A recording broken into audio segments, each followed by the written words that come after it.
A museum where everything comes to life after dark. It sounds magical. It sounds wonderful. Surely the only thing that can ruin this for everyone is Ben Stiller and Ricky Gervais. This is 100 Things We Learned From Night at the Museum. I'm one of your hosts, and my name's Dum Dum. And I'm the other guy, I'm John, and I want my mummy! Mummy. Man, we did Dracula last week. We're doing The Mummy this week. I didn't think about that because I couldn't remember a beat of this film. I knew that the T-Rex was a dog and that Brad Garrett, Raymond's brother, is kind of in it briefly. Hey, Raymond, I want some chewing gum. Gum. Night at the Museum. John, how you doing? I'm all right, mate. I see you're living it up in sunny Carlisle, and I'm back outside. Will you stop doxing me? Will you stop telling people that I'm one of only like 100,000 people that lives in Carlisle? Yeah, it's nice. It's really nice. It's warm. It's tasty. It's not been great working from home because I have been sweltering. I haven't been working outside. I probably should have done. It's nice, and we're enjoying it. Did you go and spot the eclipse? We'll date this. Did you spot the eclipse? I did. Well, yeah, but in Glasgow, it just looked as if it was a rain shower coming on. It wasn't total eclipse. And it was cloudy as hell. So it wasn't. Yeah, it's same in the northwest. Although people from as far away as Northallerton and Manchester were telling me they had a great view, whereas I think. Yeah, in Carlisle, it was kind of half behind a cloud, so we saw a bit of it. Plus, it also meant I could look at it without any glasses. Yeah, who's talking? True. Who said that? I'm blind, man. I'm blind, PJ. Yeah, cannot see, man. Cannot see. I've been doing the rounds on bloody Instagram. Man. Oh, absolutely, it has. Right, John. Who are we talking about this week? Night at the Museum. Yeah, museum. Yep. And it's 2006. 2006. Other films then. What you got? What a year. What do you got? We got those happy feet. Oh man, better film. I quite like that Happy Feet film. Good songs in that. Over the Hedge. Better film, yeah. That's going to be controversial for you, but this is one of my favourites, Casino Royale. Better film? I think I didn't like it as much because I like my Bonds a bit silly. Oh, do you like? Yeah, I like them. No, I'm not Roger Moore silly, but yeah, I like him a bit silly. Yeah, like Timothy Dalton silly. Yeah, Dalton's great. Yeah, they're actually quite grim. Those Dalton really ones. The Waste of Time that was Superman Returns. Is that? I was going to say Brad Dourif. That's not, because that's the boy that plays Chucky. Also, Brandon Roth. Brandon Routh, that's it. Oh man, and Kevin Spacey just playing Dr. Evil. Yeah, pretty much. Yeah, that sucks. That's a bad On a boat, movie. Brother Mugger. X-Men Last Stand. I'm the Juggernaut, bitch. Yeah, that one. Yeah. Cars, which I really liked. Used to watch with the kids. No, I don't much care for Cars. And Pirates of the Caribbean, Dead Man's Chest. Is that the third one? Maybe the fourth. I don't know. So many. Oh, who could care? Who could care? Less? Davy Jones is dead by then, so who knows? Not one of the monkeys. No, he was a daydream believer at that point. Right, okay, so we are the podcast that tries to learn 100 things from every film that we cover. We picked Night at the Museum because we were going to pick a patron's pick, but for some reason one of our patrons wasn't picking up his messages. Benny Sanchez, he has messaged me since and picked what he's going to do. We'll talk about that at the end. But he was on the wheel. There is one person remaining on the wheel now, and it's Ian. So Ian is going to do. So we're going to do Benny Sanchez's episode next week, then the following week we're going to do Ian's, and then we've got a few other announcements to make about the pod and the kind of things that we're going to be doing beyond then. But if you want to get your name on the wheel, then do so at patreon.com/100thingsfilm or 100 things we love from film.co.uk. That's got all of our links. It's got everything that we do, including our YouTube, which if you're not on YouTube, this is all happening on video, isn't it? Yep. Video. And you can see my lovely garden, blue sky, and John's, let's call it your spare room. Why not? Yeah. It's where the spare lives. Yeah. Terrible. Yeah, so let's get in and let's ruin a film that you all probably love. And as a better film podcast than us says, it's okay to like a movie. I did not like this movie at all. It's been on the list for ages, John. And I think probably because I think it fits the narrative of the podcast. Yeah, and there's a load of facts in it. There's loads of stuff. Fat bleeding. I laughed maybe like twice, but I guess I'm not a big baby. Well, I am a big baby. Moving on. Yeah. Moving on. Right. Okay. Oh, fantastic. Of course, I haven't bought a pad with me. I have not bought a pad. So I am Oh, going to find a little free note on here, and I am going to do the thing and see how that manages to work on again. here. Let's see, shall we? Here we Right. go. Okay. So the film cost 110 million to make, John, and it made 574 million dollars. That's a lot of money. That is phenomenal stuff, isn't it? It's That really really, is, really good. Yeah. We opened with 1492 pictures. Anything? Yep, got it. So it's now called 26th Street Pictures. It's a Okay. film production company founded in 1994 by Chris Columbus and Mark Radcliffe. Not that one. Not that one, no, Mark. And a guy called Michael Bradtham. Okay. There you go. Brilliant. Yeah, 1492 made in 1995. That's really weird to me. Really messed with my chi. I was like, kind of, what is going on here? What am I supposed to be believing here? Yeah, Chris Columbus. Yeah, Yeah. it's named after Christopher Columbus, isn't it? And 1492 and the discovery of fucking America or whatever's going on there. The invasion, correct. Yes, absolutely. It's also produced 3 Harry Potters, 2 Fantastic Fours, 3 of these fucking things, and Bicentennial Man, John. Oh, Jesus. Bring it on. There's a film. There's a film There's I one. never need to watch again. There's Such a one in great your eye. idea. Yeah, Such yeah. a terrible movie. Yeah, Ready Player One was 10 times better. Oh man, I hate that as well. Oh, Oh you no, just, I hated it. oh, the It's Easter just eggs, I so... thought you'd have loved it. No, because the book's bad as well. Like the book is Oh. so bad. Like it's Remember Berries the movie. It's like, do you remember? Do you remember? Do you remember? Do you remember We will Pac-Man? do it. We will do it, and it will make me angry. But it will probably be our record. I know somebody that will come on for that. I know Oh, yeah. we both know. We are both friends with somebody wonderful who will come on for that. Cool. And he's listening to that. this now, going, "I hope they mean me." Get me on, get me Yeah. on. Sean Levy directs. Yeah, yeah. Drove so Sean he's- Levy to the Chevy, Levy was but the dry. Chevy was dry. I don't know. Drove Well Chevy done. Chase to Sean Levy, but Sean Levy was dry. That was the one. I wish I could have edited that. Oh, we'll edit that. We'll edit that. I should have done your favourite. So we've done Free Guy as well. But Oh also done man, I hate. That's another movie I hate. Real Steel as well. Real Is that Steel's a another movie I really like. Real Aye. Steel, Rock'em Sock'em Robots, the movie. Yeah, Smash Yeah. Back. Ingenious Film Partners. Forgot that one. I didn't know who they were, but they're just a production or a co-finance company. Okay. That was it. Sean Levy did Deadpool and Wolverine, which is apparently the highest did. grossing film of his career and Yep. the highest grossing R-rated film of all time. Arr! It's a pirate film. It's a pirate film. He originally wanted absolutely nothing to do with this franchise. Fox offered him the job 5 or 6 times, and he kept turning it down. Wow, Jesus. Eventually, allegedly, according to an interview with the New York Times, he said, "If I didn't take a big swing, I'd never know what I was capable of." There you go. Which is fair, because he kind of moved on from like strength to strength, hasn't he? Oh, Really? he's done. Aye. He's in about it. In about it. Cool. Let's talk the film, though. Let's get into the narrative. First of all, the thing I really liked, John, is there's loads of New York City shots, like it's filmed in New York it's- City. Yeah. Central And- Park, love it. I am so glad of that instead of them using like Atlanta or like the East End of Glasgow. Do you know what I mean? 'Cause exactly. that I'm would have sick just... of bloody getting a street shut down for that. No, you're not. No, you're not I because know. of the money. My name, we don't see a penny. You want to be in the running, man. Maybe Doesn't not go- that version, Doesn't go back to into the streets, I tell you that. not that bang average version. The sprinting boy.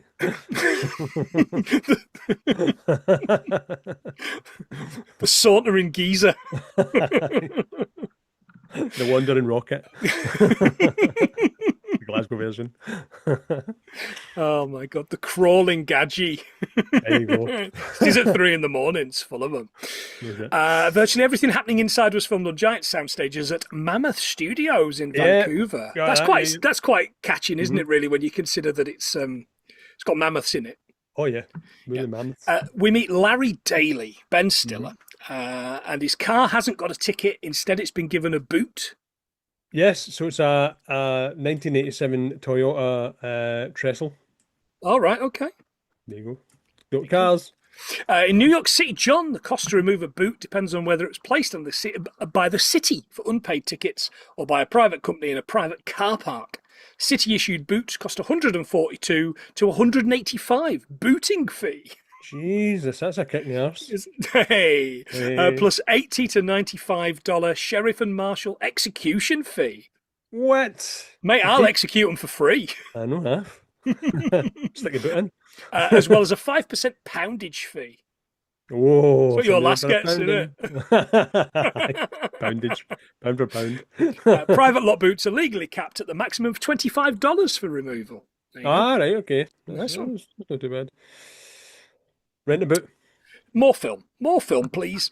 He runs to collect his kid from school, but he's home with his mum because it's parent career day, and nobody told him. Now, this film, sorry to ruin it probably for the adults in the room who were children at the time, this film makes the mum out to be the worst human being ever, and Dad, even though he's such a loser, like Ben Stiller's character is a massive loser in this. It makes him out to be such a great guy because he's just trying to get on the ladder. He's trying to make something of himself. It's that American dream thing, isn't it? You've got to strive. You've got to pull yourself up by your bootstraps. And women, they the enemy. They the enemy. If I don't get a start up, then correct. Yeah, absolutely. Paul Rudd's good at it though. Now, I'd initially written, John, this guy looks like a non-union Paul Rudd. And then the credits rolled and it was Paul Rudd. I couldn't believe it. Man. I love you, man. I love you, man. Yeah, he's got this utility belt, and he says he's the Batman of stockbrokers. It's quite good. And I was going, is Batman not the Batman of stockbrokers? Is Bruce Wayne not the Batman of stockbrokers? The money, isn't he? You can't tell me he doesn't like make his money in the markets. Exactly, he can sink or swim one. Indeed, he can. Yeah, we learned that Larry's rubbish at keeping jobs, but that's okay because he's white. He's a white American man, and he has this idea for a virtual reality golf course. So I was like, I'm in. But we've seen Full Swing. It's rubbish. It's rubbish. The technology's just not caught up yet.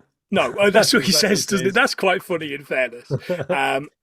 He's also rubbish at keeping a house. He's been evicted, and he's thinking of going to Queens. Larry takes Nicky to his ice hockey game and gives him a tip. Because he's kind of a good dad. Yeah, but... when he's with the kid, he's not bad. But again, the mother, she's a terrible shrew. She'll get him told. Yeah. Afterwards, they're talking about careers, and the kid wants to be a bond trader like Don, which is the Paul Rudd's not a character. Yep. Larry admits he's moving to Queens. He says there's some pretty cool places out in Queens. So I thought, I don't know anybody in Queens, but I know somebody in Newark who lives Newark way. I know somebody in New Jersey. It's not Ralph Macchio. Pat Vale. So I asked Pat Vale, what's there? And he was like, nothing.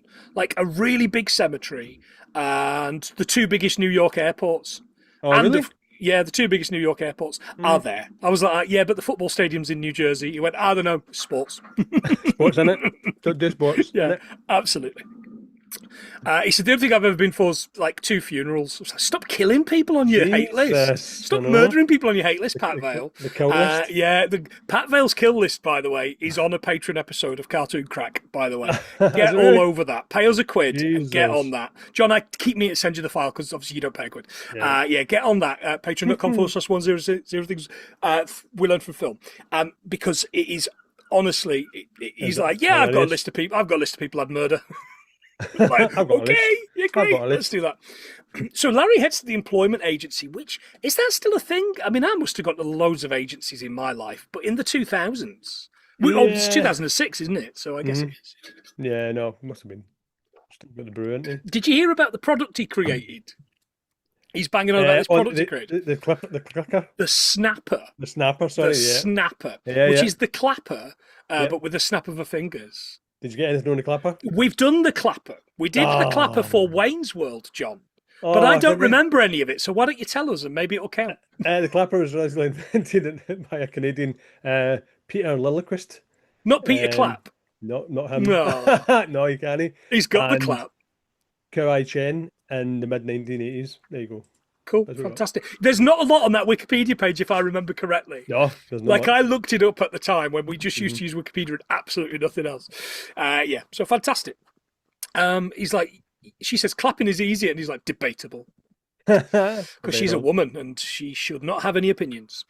He tells Debbie that he needs a job tomorrow. He's desperate. He has one job. She's got one job for him. They've turned down everyone so far. Yep. So who knows? You might get lucky. I think we've got ourselves a movie, people. Yeah. He heads to the museum and introduces himself to Rebecca. And she takes him to meet the director because, again, Carla Gugino in this, she's fine, but she's working with all she's got to work with. Yeah. Not a lot. No. And speaking with working with what they've got to work with, here's this stuttering, insufferable buffoon, Ricky Gervais. You remember, this was at the point they were trying to make him a thing in Hollywood. Because he was in something about lying, wasn't it? The Invention of Lying and Ghost Town. So this was his first film, American film. Was it really? Wow. And Rami Malek's as well. Oh, right, His first feature film. So he'd done episodes of stuff, but his first feature film. So him and Ricky Gervais. Before he became Mr. Robot. Mr. Robot, yeah. I've never watched that show. Is it worth watching, John? I've watched a couple of them. They're good. Yeah. No, it seems a bit kind of like. I think we've passed that point. You know, like The Sopranos. I think I don't think I can go back to a show that's like 25 years old, and I know I should, and I know people are screaming at it, going, "Watch The Sopranos, watch The Sopranos, watch The Sopranos," but.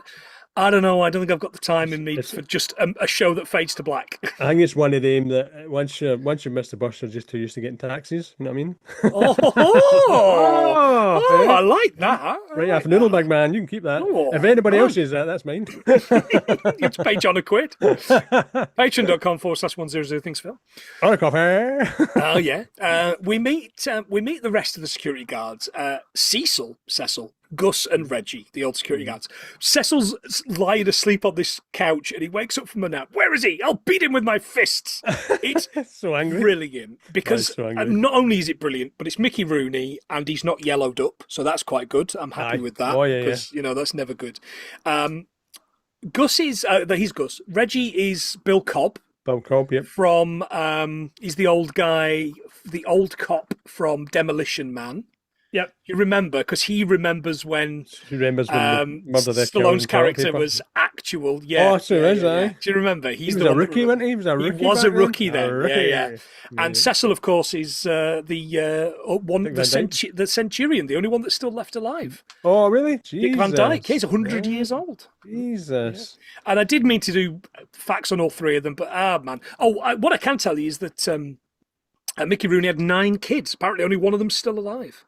Because I thought, we've got to interview one of them. That must be easy. They'll do anything for money, right? No, only one's still alive. And there was this whole thing about them kind of like sucking him dry for money, not literally sucking him dry. That's a different Pornhub tab to what we've got going on here. Really taking the mickey, weren't you? A couple of them were his stepkids, I think. They have to be legally. He said, "Now listen, Lunchbox, don't try anything funny. I once went 9 rounds with John L. Sullivan, and you know me, John. I had to do the research. Go for it, Boston Strong Boy, got it. I look.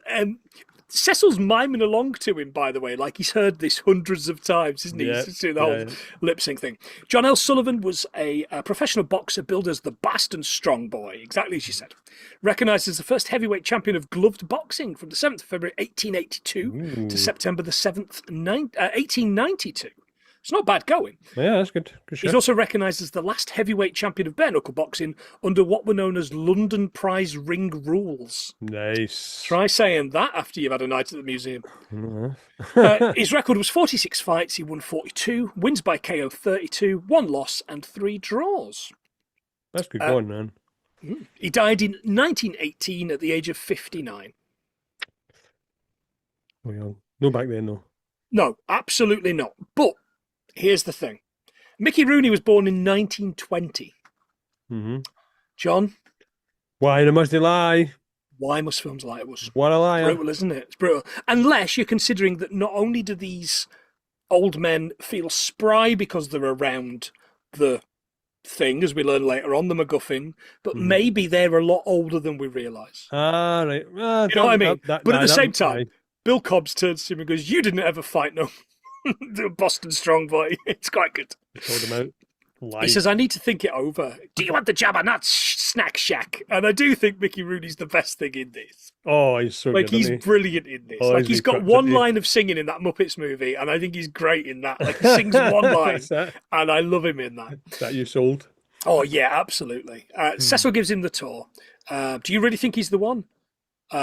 He's the one. He's the one. Ooh, the one what? Fade out, fade out. So the American Museum of Natural History covers 2.5 million square feet. That's a lot of feet. So Sort of that's square feet. 232,000 square meters. Wowzers. So that's a good tour, isn't it? Isn't it just? Absolutely. The diorama room, John, which I'd never leave. Oh, I love a diorama. So good, isn't it? Like, I'd Two-dimensional be looking models, at these. show Yeah. scenes. That's what they are. Thank you very much. I'll be looking at these constantly. Aye. Oh, God, Cecil jumps out on him dressed as an African tribesman. Seriously, though, no fooling around in here. This stuff's really old. Movie It's on. quite good. Still makes me laugh. We see Attila the Hun, Yep. the Easter Island head, and the Yep. Hall of African Mammals. What did you get on Easter Island heads? Oh, something somewhere, but I don't know where it is in my notes. So you fire out, and I'll see if I can catch up later. I'll go for mine. So the famous Easter Island heads are moai carved out of volcanic rock from the native Napa Nui. And it was the sort of between 1250 and 1500 AD. That's impressive. That's It really impressive is, stuff, because isn't it? they're quite good to look at. They're still quite aesthetic. Oh, I know yeah, they've they're been weather amazing. beat and stuff like that, but still look quite good. The one in this looks like dog shit. Now, for the most part, the CGI in this is gorgeous, right? Yes, they've done There's three bits I don't like. It's well, probably four bits. It's this stupid Easter Island head, especially when it's got the gum on its face. It looks like the ooze out of Ghostbusters 2. Ghostbusters, yeah. Sorry of ooze. And there's the jade lions. One of the jade lions. Oh, comes to yeah, life yeah, at one keeps point. talking That about- looks like yeah. dog shit. Right, okay. The whale at some point looks terrible. That whale, when that Yeah. comes to life, looks awful.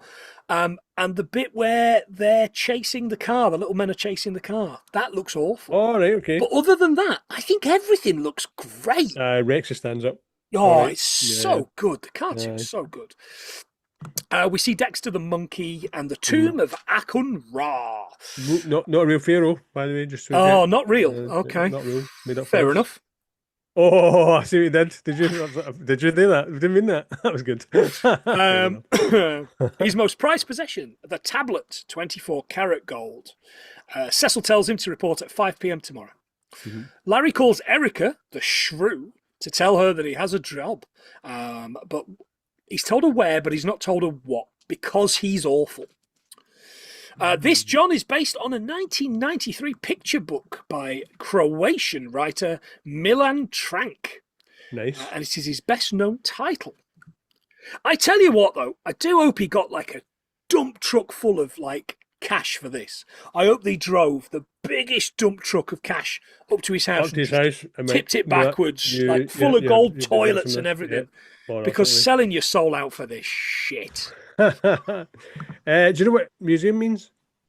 No, Yes. I don't. So museum comes from the ancient Greek word museon, which means seat of the Muses, and it's the goddess of art and sciences. I am going to use that when I'm next in Greece. I'm going to Ooh. use my ancient Greek.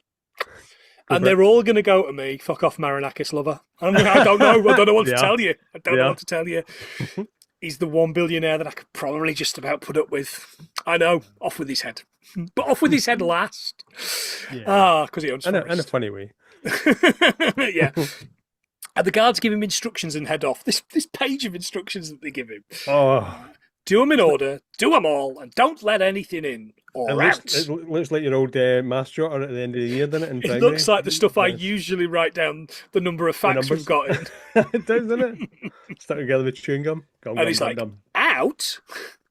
He messes about a bit with the intercom speaker. Mhm. And I quite like, Monday, Monday, Monday, Monster Truck Rally. That was pretty good. Much later, he heads to the toilet, and the massive T-Rex has vanished from its plinth. Mhm. Is this like a David Copperfield thing? I think we've done David Copperfield. I can't remember. I don't It's know. been somewhere. He'll have made something disappear. I tell you where he has been. Claudia Schiffer. Claudia Schiffer. Yeah. He disappeared right up her. Jesus. Who is this for? Too far. I don't know if he's that big, mate. Doesn't look it. True. Around the corner, the T-Rex skeleton's getting a drink at the water fountain. As you do. Waiting for gossip. And when it waiting for spots gossip. him, it makes chase. He calls Cecil, who is at this retirement party doing the conga, tells him to read the instructions. And the first one is throw the bone. Tequila. A dinosaur drops a bone, and it turns out he just wants to play fetch because it's just a dog. Just a dog. Yeah. So we do that for a little bit, and then the other exhibits start to come to life. The Easter Island head wants Gum Gum from Dum Dum, doesn't he? Yeah. This is where I've got my Easter Island stuff. They have bodies buried beneath the ground. Excavations have revealed that most of the statues continue downwards into a full torso with arms and other body features. That's crazy, man. I know. They're only giant heads because centuries of soil and erosion buried the lower part. Around 1,000 of them, the Moai, as you said, were carved on Rapa Nui, which you've told us already, between the 13th and 16th century. They were made from volcanic tuft at Ranu Rako, which is a volcanic crater that effectively served as a gigantic stone carving workshop. There are some unfinished statues still sitting in the quarry, including an enormous figure that would have been around 21 metres tall if completed. Ranu Rako. That's good. I know that. That's a big one. It is. Yeah. He says, "You're in trouble, Dum Dum. You better run from Attila the Hun." Hun. It's okay. Did you smell that? And he's chased by the Huns and escapes into a lift. The Muzak, John, Mandy by Barry Manilow. Yeah. Good eye. Mandy is a song written by Scott English and Richard Kerr. It was originally recorded by English in 1971 and reached the top 20 of the UK singles chart. But John, this blew me away, and for me, it's fact of the episode, even though there's so much better facts, because I could not believe this when I learnt this. The song was originally called Brandy. Yeah, I didn't know that. I know. Brandy. That's so cool. Brandy. Yeah. For Manilow's recording, the title changed from Brandy to Mandy to avoid confusion with Looking Glass's Brandy, You're a Fine Girl. Oh. Which is in that second Guardians of the Galaxy movie, isn't it? Aye. Yeah. His version reached top of the US Billboard Hot 100. Of course it did. I bet he pays a lot for his hairdresser, doesn't he? Oh, he's still got that back home, didn't he? Still, yeah. It's also covered by Westlife, Me First, the Gimme Gimmes, and the sister fucker himself, Donny Osmond. Ah, the Osmond. The front of band. Upstairs, he spots Lewis and Clark and Sacagawea. But she can't hear him through the glass because for some reason, and for only one reason, the only exhibit behind glass is this exhibit. In case they escape. That's the problem. They might try and venture off somewhere. So I know. Oh, because they're wandering. No, but it still doesn't make any sense. Why are they behind glass and none others are? I know, it's a bit weird, isn't it? Everything else is allowed out. Again, do you know why? Because there's a woman in it. And this film is telling us women are awful. Not only that, it's a woman of colour. Ooh, steady. Ooh, steady. Anyway, she can't hear him through the glass. He falls into the Civil War exhibit, and after escaping, he reads, "Lock up the lions or they'll eat you." He locks himself in the African exhibit to get away from a mammoth. Yep. And runs through the jungle bit to a second doorway and shuts it, but he can't find his keys. Yep. On the notes, double check your belt. The monkey probably stole your keys. Which I have. Dexter the monkey, prick, is there with them, and he goes to take them, and the monkey bites his nose before peeing on him. Oh, man. You do realise this means war. He runs off to rest in the diorama room, but he's attacked by Mayans with this fantastic little thing. Oh, the fire? Oh, the yeah, it's good. The cowboys singing as he heads over, and they tie him to the tracks of a railway. Yep. Shebediah is the cowboy. Owen Wilson. Wow. Oh, wow. Wow. They run a train on him, which I'm pretty sure is what this means. Is it? Is that what run a train means, John? Yeah. Is that the one you watched? Yeah, I'm so naive. I don't know. Right. It hits him in the side of the head, and he breaks his bonds and gets up. Just then, Octavius from the Rome exhibit starts hitting him with the fiery arrows. Mm-hmm. Alan Partridge, by the way. Fantastic. Yeah. Steve Coogan doing enough. These two guys, I think, are probably two of my favourite characters because they just do enough. They just do it. They just get by. Yeah, they're fine. So Ben Stiller and Owen Wilson only had one day together in filming. So they only had one day. Oh, right. Wow. They done Starsky and Hutch and used to do a lot of stuff, didn't they, together? Yeah. Cars and all that sort of thing. So. Oh, he's in that Meet the Fockers. Yeah. Man, Owen Wilson made a lot of money out of a lot of movies. I'm not saying I don't like him, but obviously I've mentioned in this podcast before. I think I prefer his brother. Was he in Cable Guy? I'm sure he was in Cable Guy as well. I do not. He was in a Jim Carrey movie. I know that. Yeah, he's in those. He's Hansel in those Zoolander movies. I'm still not sure. I've not seen the second one. I'm still not sure if that first one's really funny or not. I just don't. Anyway. Look, listeners, you tell me. I went to the cinema to see it, and I've seen it about twice, maybe 3 times, and I just don't get it. Anyway, moving on to another Ben Stiller film I don't really get. Moving on. He's saved by, I've written, Ned Flanders on a horse? Yeah. Theodore Roosevelt. Theodore Roosevelt, 26th President, Robin Williams, R.I.P. Robin Williams. Mm-hmm. We've not done many Robin Williams movies. No, not really, no. Maybe we should definitely do that. 1 hour photo. One more. I can't think what. Oh, Mrs. Doubtfire. We did Mrs. Doubtfire. Yeah. He readies his rifle, and they head through the museum. They head to the tablet. He tells us it's been there since 1952. And every night, because of it, the exhibits come to life. Ooh. And it's his job to keep everyone inside, or they'll turn to dust at dawn. Dust at dawn! Dead by dawn. Yeah, literally. In 1912, when campaigning for President John, Roosevelt was shot in the chest by a would-be assassin, John Shrank. Oh, what a shranker. John shrank away when he hit him. Disappeared. The bullet was slowed by his folded speech and glasses case. What was it made of? Like cheese? Jesus. Roosevelt reportedly decided that because he wasn't coughing blood, the bullet hadn't reached his lung, and delivered his 84-minute speech anyway. Bloody hell. What a guy, man. 84 minutes. Get out. Makes that idiot that's in charge now seem like coherent, doesn't it? Yeah. He opened with, "Ladies and gentlemen, I don't know whether you fully understand that I have just been shot." You need to the gravitas of the situation. It's good. During 1902, hunting trip in Mississippi, Roosevelt refused to shoot a black bear that had been captured and tied to a tree for photographs. Newspapers turned the story into a cartoon, and toy manufacturers soon began selling stuffed bears called teddy bears. Teddy bears, yep. It's good, isn't it? Yeah, finally, he published around 40 books covering subjects as random as history, politics, hunting, military affairs, and his travels. Ooh, there you go. I meant to say at the top of the show, I've tried to get each of these characters and bits and pieces down to just 3 facts. Mm-hmm. I've not done every character, and I probably should have done, especially because there's one female character in this I should have done, and I forgot to do Sacagawea. Oh, so did I. Oh, no, Sacagawea, I just completely missed. Because I know we've mentioned Lewis and Clark in the past. And again, I seem to think that might be Wayne's World. It was always Wayne's World, wasn't it? Because he talks about, what's his name? National Treasure? National Treasure? Oh, National Treasure. We've definitely done Lewis and Clark, so we've done Sacagawea. So, yeah, so I was kind of like, I don't think I'll do that. And I didn't not do that because it's the only woman in the film. Larry secures something. I don't know what I've written there. Oh, the reptiles. I've written the replies, but I mean reptiles. And catches Roosevelt spying on Sacagawea. He tells the president that he's not coming back. Some men are great, others have greatness thrust upon them, and this is your moment. Mm-hmm. Just then, it's all spoilt because Jedediah is on his lapel. Put me down. It doesn't feel good, and it makes me feel small and powerless. Don't call me Gigantor. It's really Gigantor will get to. Yeah. This is not worth $11.50 an hour, he said. And I was like, that doesn't sound like a lot of money, especially for a night shift.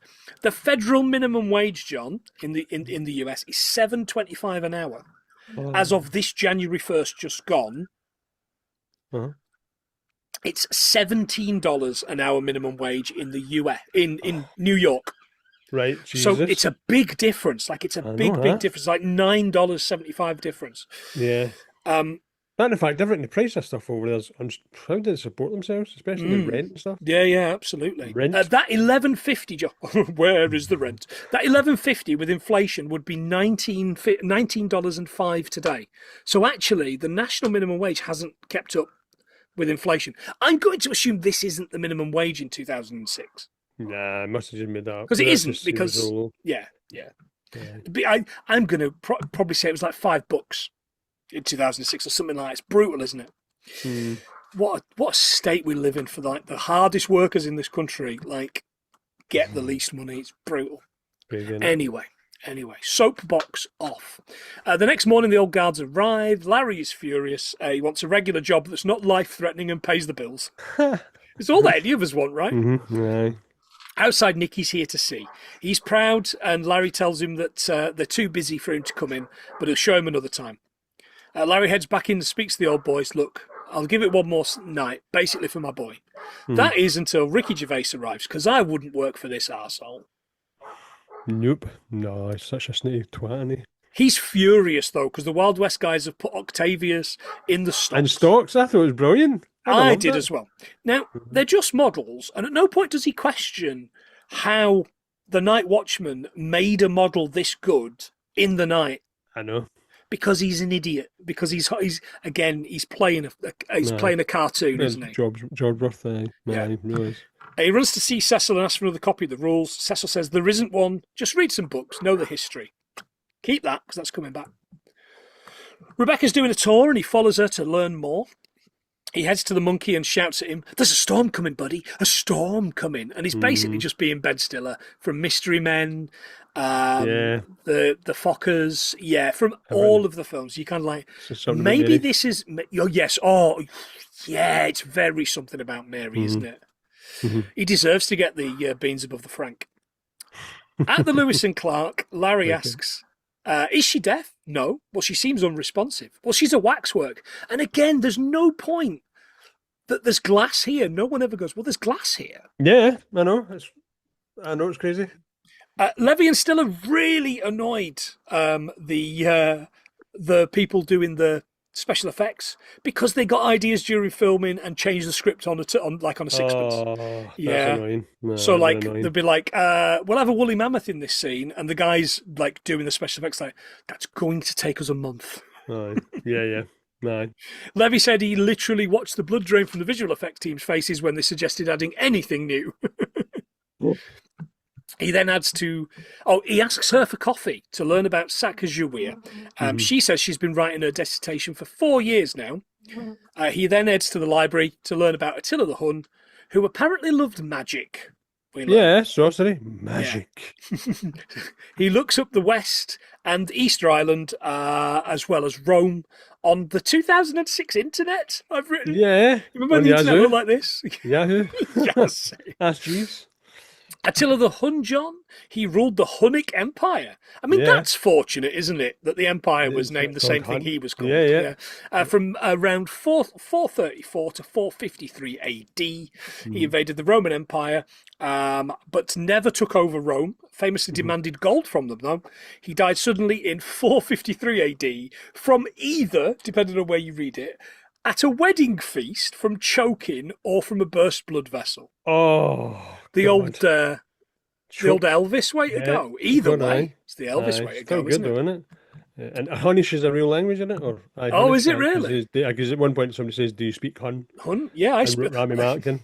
Yes. Oh, stewardess, I speak Hun. I mean, you did grow up in Glasgow, so you were in Govan. So that makes sense. Jokes for Scottish football fans, listeners. Exactly. Get with it. He had a brother, Bleder, who co-ruled with him until Attila had him killed. Oh, well. You gotta love it. Eradicate that problem, innit? He packs this massive bag and heads to work. The old boys check out for the final time, except for Reggie, who takes an imprint of the keys from Larry's key ring. They're up to something. We now get a montage following the rules to Weapon of Choice. Yeah. Weapon of Choice, John. 2001 song from Fatboy Slim and Bootsy Collins. Ooh. Big hit all over Europe. 21 in Ireland, so it was. 2 in the Mixu Pataline and Finish. 20 in the Mixu Pataline and Finish chart, and 14 in the stupid, sexy Flanders Ultra Pop chart. Nice. But that's not what you're here for, John, are you? You're here for the video facts. You want the video facts. Yeah. The music video was filmed in the lobby of the Marriott Hotel, which is now the LA Grand Hotel downtown. LA Grande. In December in 2000. Directed by Spike Jonze. It features actor Christopher Walken, who trained as a dancer in musical theatre before I became an actor. Fatboy Slim originally was scheduled to have a cameo in the video, replacing me in the harness shots, but he was unavailable because his wife Zoe Ball was giving birth that weekend. Ah, right, to that wee spud. Yeah. The video won 6 awards, 2001 Music Video Awards. Walken was awarded one of MTV's Moon Men for Best Choreography. Is that not those Swedish little monsters? Aye, Moonmen. Moonmen. Yeah. Moonmen. Moonmen. I've got a fact that's got a hidden sci-fi nod in it. The lyrics. It's got "Walk Without Rhythm and You Won't Attract the Worm" from June. Oh yeah. Of course it is. Of course it is. Slap me up some fact there, big man. Yeah, absolutely. Okay. Fact of my show. That's a good one. And it's one of those we should have known that. He gets a remote control car with a bone for the T-Rex, a Zippo for the Neanderthals, and Gum Gum for Fathead, as he calls him. The Romans are trying to break through the West Case, and the West are trying to build the railway into the ancient Rome one, which is quite good. He picks them both up, sits them down to talk. We are men, we fight. I said, "You're a giant freak. We can't expect you to understand that." He agrees to let them out each night, as long as you don't call me Gigantor. Yeah, that's annoying, wasn't it? I used to hate that when I was younger. He locks up for Dexter, and the monkey grabs his keys. Or does he, John? Oh, does he? Mm-hmm. Nope. The old baby keys, lanyard. teething keys.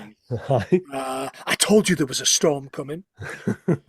Gigantor, John, or Tetsuji in Nuji Hachigo, literally translated to Iron Man number 28, is a 1963 anime adaptation of Tetsujin 28, a manga by Mitsurio Yokoyama, released in 1956. There you go, Jesus. Mm-hmm. Facts. Blam, blam, blam. Tony Stark made Gigantor in a cave with a box of scraps. He did, I don't know. Dexter the Monkey listeners, you all know how much I love an animal actor. On our YouTube, I've made short movies about animal actors, short documentaries about the lives of animal actors. Go and look those up. They're great. Crystal, born May the 6th, 1994, also played Abel the Space Monkey in the second George of the Jungle film. Oh, right, nope, okay. Me either. The Hangover 2 and 3, which I've never seen. We Bought a Zoo, and Annie's Boobs in Community. The monkey that runs through the ducting. Yeah. Teddy's still watching Sacagawea like a bloody perv, isn't he? He's all over it. It's kind of gross. You checking her out? She's a handsome woman, I suppose. He heads to talk to her, but for a president, he doesn't have a way with words and just bottles it. Shut it. The statue of Teddy Roosevelt had to resemble Robin Williams himself rather than just a generic Theodore Roosevelt statue. So Williams had to go into the exact pose of the statue and remain still while the effects team wrapped him in plaster bandages to create a mould. Oh, Jesus.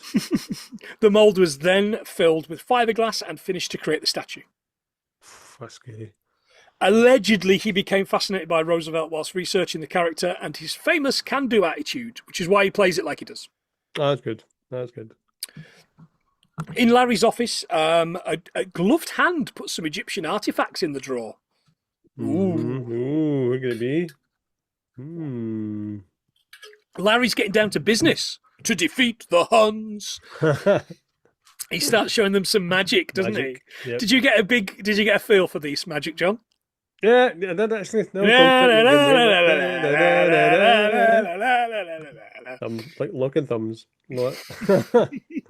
A disappearing coin and a hanky, except it's a fake thumb. Is that how they do the hanky? Yeah, that's how Is it really? So, I always give a thumb. I was in a wee corner shop years and years ago when I was a kid, and the guy showed me it, and I was like, oh no. but the thumb that he was obviously an Asian guy, and he had a white thumb. So, Really? Oh, wow. Sam Ruined it Shepard, for you. Sam Shepard ruined it for me, man. No, stocked him in white. That big white thumb.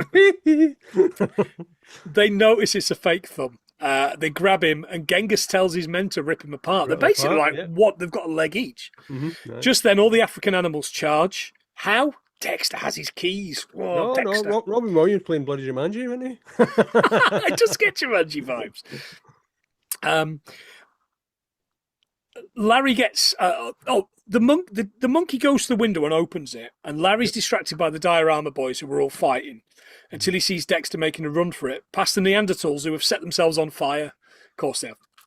He puts them out with a fire extinguisher and then starts fighting the monkey in a game of slaps. Lawrence, will you stop slapping that monkey? It's quite a good line. Aye, that's put it politely. He explains he's quitting in the morning, storms out. That is until a statue points him at the open window. He spots a Neanderthal that made a break for it just as the sun comes up, and it just turns to dust. Yeah. Now, this is supposed to be, I think, really like, oh my God, that's heartbreaking, really touching. But then this street sweeper comes by. Aye. And I'm like, oh my God. And I'm like, that is so misjudged, but that is really funny. Because it's still got like the sad music and he's still got the sad face. Yeah. And it's like, I'm going to fix this, I'm going to do this. But the street sweeper... Hilarious. It's like that Deadpool with that Zamboni thing, that one in the ice. Oh, where he runs the guy over. Yeah. So it was Galileo that pointed it, wasn't it? So, oh no, he thought it was Galileo. No, he thought it's Galileo. We learned later it's Christopher Columbus. I got some Galileo fact. Galileo oh, fact, excellent. Anyway. So he was born in 1564, died in 1642, and he was an Italian astronomer, physicist, and mathematician, and he's known as the father of modern science. Oh wow. I mean, John, just let him go. Galileo. Ice cream. Oh no. Gino Ginelli. It's not Galileo though, as we learn later on. Yeah. That's a funny thing, and he keeps kind of like because it's this huge iron statue, isn't it? And it keeps wandering around talking in like Italian, or Spanish or whatever's going on, and he keeps getting it wrong, and that's kind of clever. I like that. Aye. That morning, his son and his mates arrive. This kid just keeps turning up, doesn't he? Oh, and he hears that Larry's being fired by the director for the mess with the Neanderthals. No question again from this guy that there's a missing Neanderthal. He's a bad boss. Oh, he's a terrible person. He's a job's worth. He begs for one more night, and Ricky Gervais allows it, but the kids miss that. Back at the kids' flat, he's upset because Larry was sacked.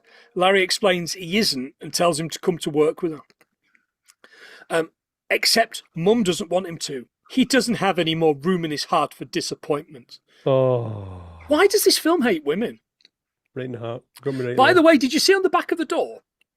There's this dragon type thing, which was quite blatantly like a stuffed Quetzalcoatl or whatever it's called. Cue the winged serpent on the back of the door. Oh, what? I took a photo and put it on our Blue Sky. I took a photo and put it on Blue Sky. I sent it to you because I know you're not on Blue Sky.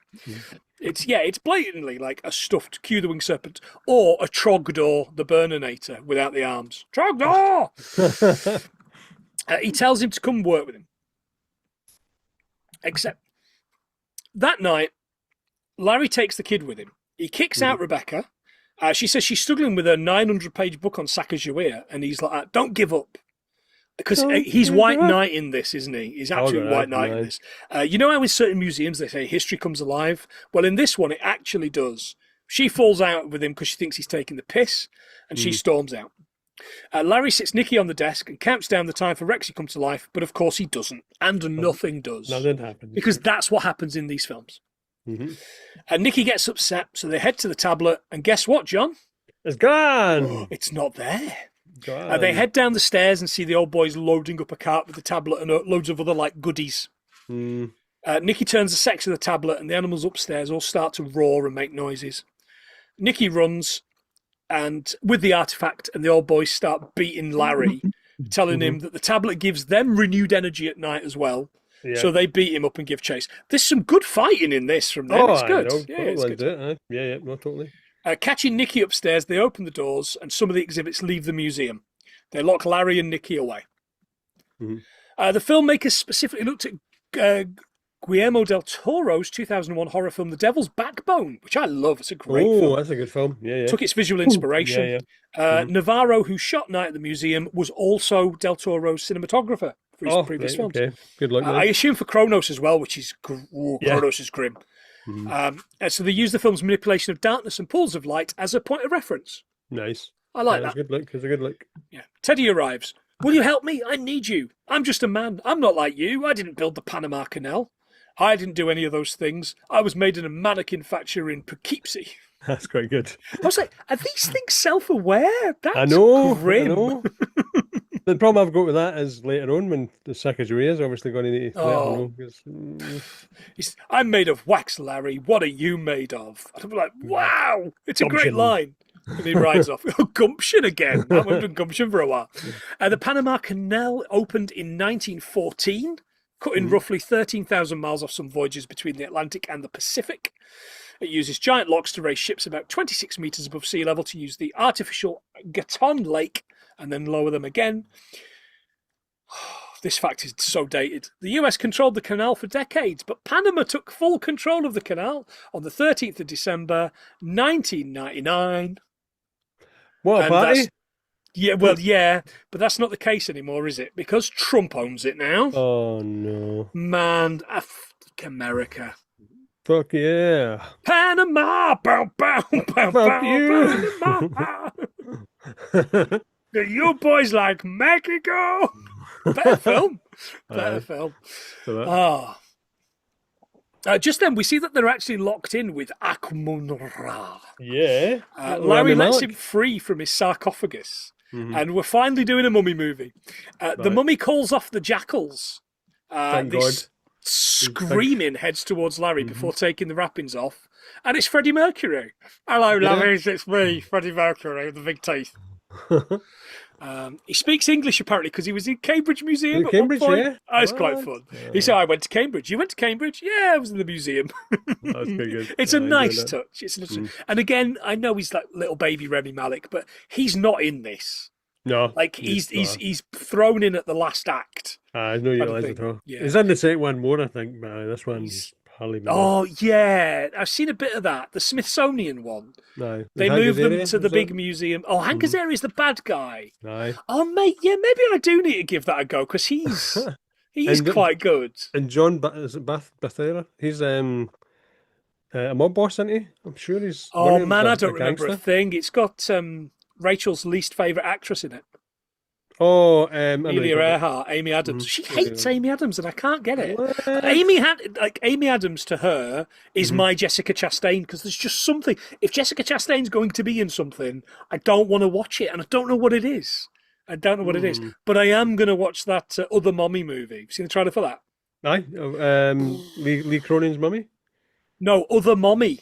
Oh, the mummy. Other Mommy. Have you seen that? I've listened to the audiobook. No, not Lee Cronin's the Mummy. Did you watch that in the end? Aye. That sucks. That's so bad. That's Such a great idea and a really good idea for it. But that sucks so bad. I wondered who the bloody lead man it was. It's the guy in Midsummer. Yes, it is. Rachel picked that up straight away. Except, like, at no point does anybody stand around and going, They should have done. Or make you dress up in a bear costume. Lions and tigers are bears. Oh, my. Let's get back to this. The Huns come for him. Because he demands the tablet. And he's like, look, we'll get them. The Huns, and start shooting in gibberish. Pardon me, Larry, I speak Hun. He says he wants to rip you apart. He's like, I know. And then he does this thing, and I quite like this. You want to rip me apart because someone long ago ripped you apart. In here. Yeah, you got them good, didn't you? Someone ripped the love out of you a long time ago. A daddy went off to pillage and plunder, but who was left alone? You. And he cries, and they hug. Oh, you okay, Hun? Honeybee. To get everyone to stop fighting, the Easter Island head screams quiet. He orders the groups to find the old boys, Jed and Octavius to sort out their van. Without the tablet, this coming to life at night thing goes away. Who's with me? Who's with me? And it's rousing, but it isn't. Yeah. At the van, Jed and Octavia start stabbing the tyre, and the air it's coming so out dramatic. and the noise It's is quite really good, good. isn't it? And then when every time it zooms out, there's nothing. There's It's just nothing. I know. I like that. Actually, great enjoyed that. The old boys are rounded up. Cecil gets blowholed by the worst cartoon dolphin I've ever seen. He still manages to get away in the truck. They grab Sacagawea. He travelled east and crashed his wagon. How can you tell? And she just points 50 yards away at this smashed van. That was good. 10 out of 10. Yeah. That was good. Just then, a horse and carriage rides past them with Cecil in it. Teddy saves Sacagawea, but he gets run over, doesn't he? Split in two. Oh, aye, yep. Aye, he gets dropped in two, literally. Yeah, he's like Bishop at the end of Aliens. He's been Bishop, aye. Larry heads into Teddy's horse, Texas, and catches up. He says, they're money train horses. They'll only be stopped with one word. He's like, yeah, Dakota. And the horses stop, and Cecil flies off the carriage. I read up on my history, he says. It's good.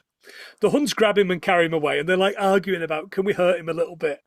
A little like, Mamutata. And he's like, what does Mamutata mean?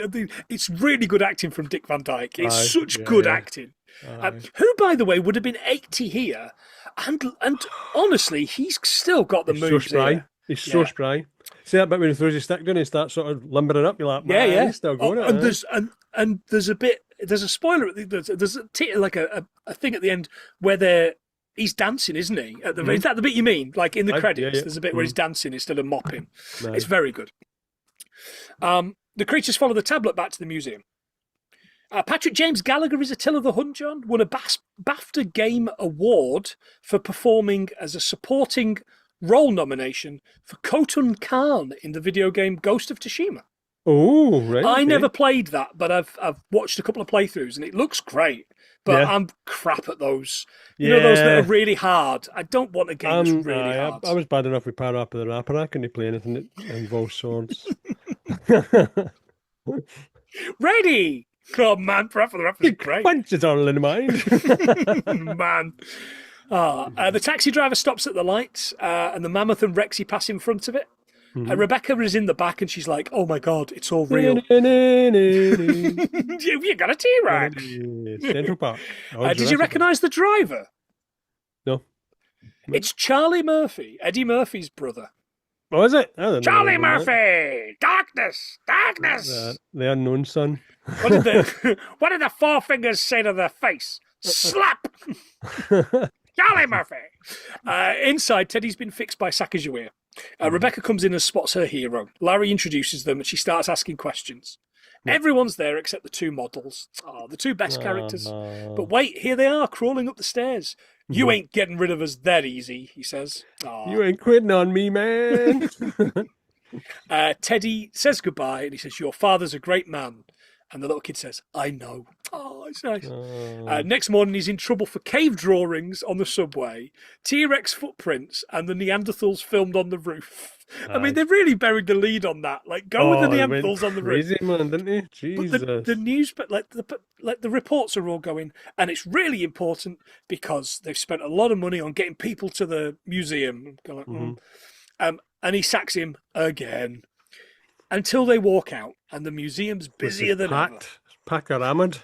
So, is the whole premise of the movie that the National History Museum isn't busy? Because I'm calling bullshit on that.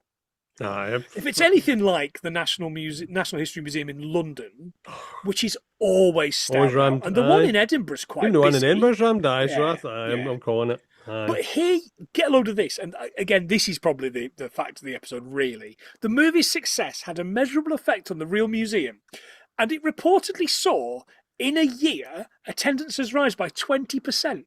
Jesus. That's really good, isn't that great? Well done, Larry. Larry Daly. Indeed, well done. Shows what I know.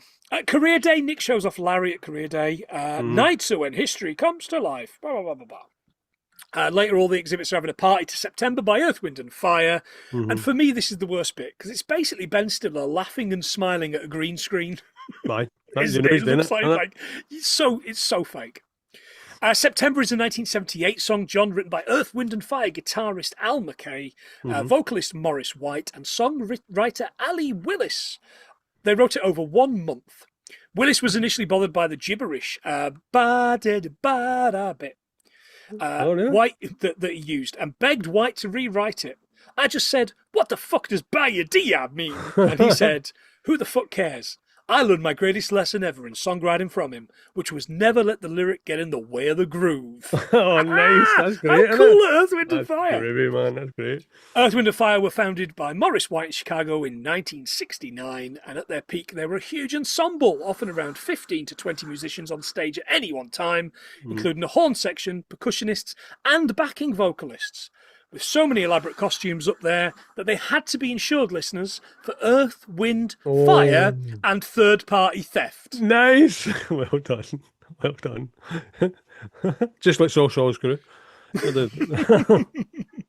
Now we've got 21 seconds to go, and 29 million members of that band. Yeah. So there's a stinger where the old boys are being made janitors. And he says, "Oh, it's really good of him to only make us janitors at the end of this." But he was willing to sack Ben Stiller for making a mess. Aye. He'd have these old bastards in prison, wouldn't he, in a Oh, heartbeat? within a heartbeat, aye. But I suppose he's keeping them alive, isn't he? Oh, I guess so, yeah. It's free? Is it free wage? You can live forever as long as you don't mind mopping. Except Mickey Rooney, who obviously wasn't up to it that day and just has a lie down. He's like, It's quite good. and he was like to him, "You missed a bit." That was quite good. That's quite good, yeah. And that's the movie. I've got bits and pieces of special effects facts. John, what have you got? Okay, so I've got the museum was made up in separate bits, but the first bit was opened in December 22nd, 1877. It wasn't the permanent residence of it, but it was moved later on. But I think it's probably moved to a different location. Morganton hockey puck was developed in the stages during the 19th and 20th century in Canada. Central Park builders used more gunpowder to blast the bedrock during construction than was fired at the Battle of Gettysburg. Oh, wow. That's great. And between 16,000 and 20,000 Chinese labourers were used and made up about 80 or 90% of the workforce for the Central Pacific Railroad. Yeah, that's another blot in America's history. I mean, I'm not saying we're perfect, but you know, there's a reason there's a Jamaica Street in Glasgow, is all I'm going to say. You know what I mean? The place. Yeah, well, man, you there. can't park there for free, which is disappointing because it should be a free annoying, isn't it? Nelson Mandela place. Jim, and in Palestine Way, you can't park there either. There isn't one. Maybe you can if you're the chosen people. Eek, moving on. Moving on. The effects. Los Angeles Times reported that the film contained nearly 500 visual effects, and it wasn't just for the CGI dinosaur. The effects work included the T-Rex, taxidermied animals, lions, miniature armies, and numerous other exhibits.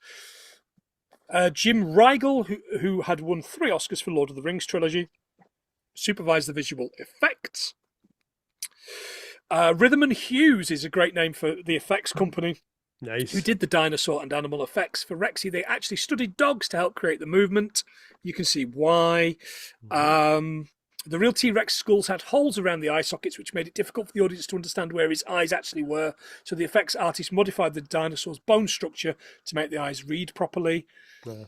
And despite being a family comedy, Night at the Museum was considered serious enough for visual effects department that it was shortlisted for the Academy Award for Visual Effects. Nice. It was one of 7 films shortlisted, but did not get a nomination. That's disappointing. Right. You'd think 7. Like, if you're going to shortlist 7, nominate 7. I don't know. Whatever. Those old bastards. What do we know? Those old bastards. What do they know? Right. Okay. I'm going to top them up. Whoa. How many do you think we got, John? While I do that. Right. I'm gonna fire 100 in there straight away. Just a little bit higher. Just to annoy you. 113. 103.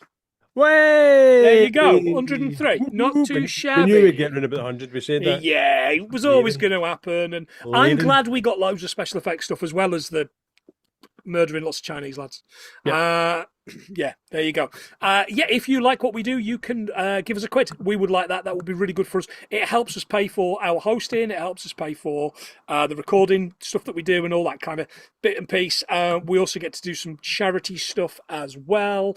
But I will shout out those fantastic people once I get the right window up. Right, let us start. Remember, there are only 2 people left to have an episode. So if you want an episode of your own, now is the time to pay us a quid and get your shout out as well.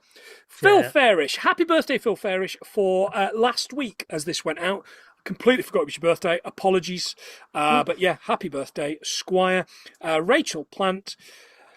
Stig, we have got Josh Wilson. We have got Gav Belson. Gav McGill, Ian Graham, happy birthday for last week. Again, I need to make a diary of these things. I need to put these things up. Mono and Kira, Biggie.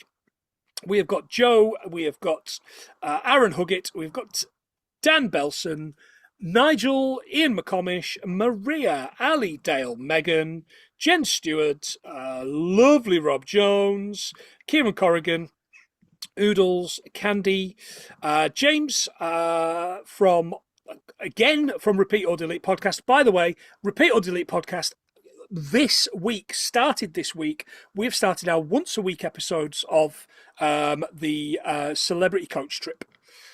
With the Chuckle Brothers. I'm still hoping the Chuckle Brothers win. But yeah. So by the time this comes out, week 2 will be dropping, and it's going to be every week for 10 weeks. There you go. Rachel's delighted that I'm doing that every single week. But we are limiting them to 30 minutes. So 30 minutes an episode. So you can get in and get out. We have got Gadget. We've got Kurt. Dean, who has just launched a new series of Series 7 of his podcast, Series 7 The Contenders, where he is doing a deep dive into the movies of Lisa Kudrow. Poor Dean, Paul Nonna, why would you? We have got Luke, we have got Kyle, we have got Ben, who next week is picking for us Warrior, John. Warrior. Yeah, I've not seen it. Have you seen it? I've seen it.